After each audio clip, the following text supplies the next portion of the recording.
The throne room was silent. The storm outside had stilled. The air no longer buzzed with dark magic, but something felt wrong. The queen sat slumped on the cracked throne, her crown shattered at her feet, black smoke curling from her fingers. Her face was pale, her once blazing eyes dim. Arik held his cracked crystal tightly, every muscle in his body trembling. Rowan stood beside him, bruised but alive. Elara helped Thorn to his feet. It looked like the battle was over. The queen smiled. Dark mist began swirling from the ground, curling around the broken stone like smoke from a dying fire. Queen, you think you've won? You broke my crown, my throne. But you forgot something. My curse was never just magic. It was planted, deep, in the roots of this world. Suddenly the palace walls groaned. Cracks split across the ceiling. Wind howled through the windows. Outside the ground shook. Forests trembled. Rivers boiled. Arik, what are you talking about? Queen, I made this kingdom depend on me. You remove me and it falls apart. The queen's magic hadn't just ruled the land. It had become part of it. Without me, everything you saved dies with me. No! There has to be a way to stop it. You want to fix it? Then replace me. What? You destroyed the crown, so make a new one. Take the curse into yourself. Become the new heart of the kingdom. No, he can't. He'd lose everything.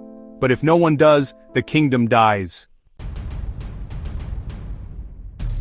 That's the real curse. Win the fight, and still lose.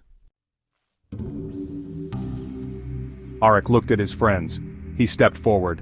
I'll do it, he said firmly. Rowan exclaimed, Arik, no! But Arik was resolute. I have to. This kingdom needs something to hold it together. If it's not the queen anymore, it has to be someone else. Arik bent down and picked up the largest shard of the broken crown. The queen fell to her knees, watching him. Arik declared, Then I'll carry it differently than you did. The queen responded with a heavy heart, You'll never be free. You'll feel the pain I felt, the weight. Arik placed the shard to his chest. The crystal on his necklace burst into light, pure and golden. The room lit up, the shadows vanished, the walls healed. Arik nodded. And the queen was gone. All that remained was her empty throne and a boy now glowing with quiet power, a new heart for a broken land. The wind was quiet now, not still, but gentle, like the breath of a world waking up. The queen was gone. Her throne stood empty, cracked and cold. Arik stood where she had vanished, the shard of her crown pressed to his chest, glowing with a soft, steady light. His eyes were open wide, but he didn't speak. The kingdom outside had stopped shaking.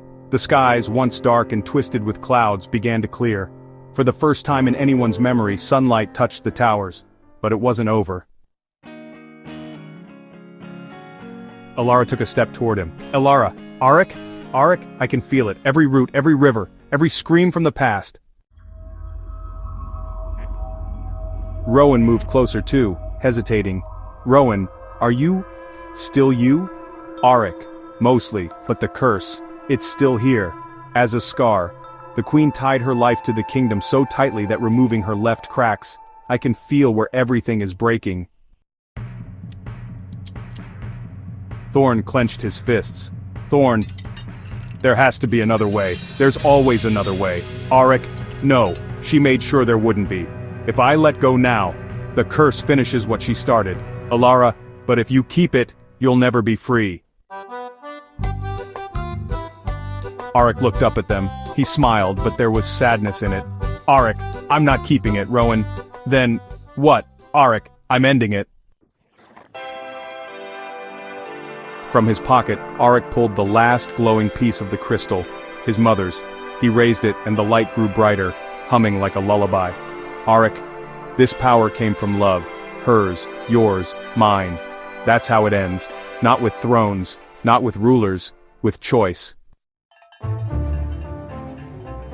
He pressed the crystal shard into the broken earth at his feet. Magic surged up, bright, blinding, golden. The light swallowed him whole. Elara, no! Arik, let me carry the pain so no one else has to. There was a flash, a pulse of warmth, and then silence.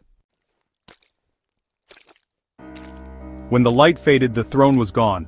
So was the crown, so was Arik. In its place a tree stood, small, new, but strong. Its roots shimmered with golden veins, its leaves sparkled with stardust. A sign was carved into the soil beside it, "Let no one rule by fear again."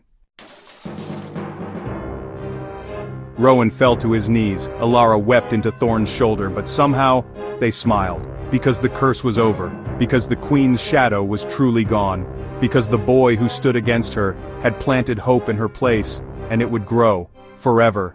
The end.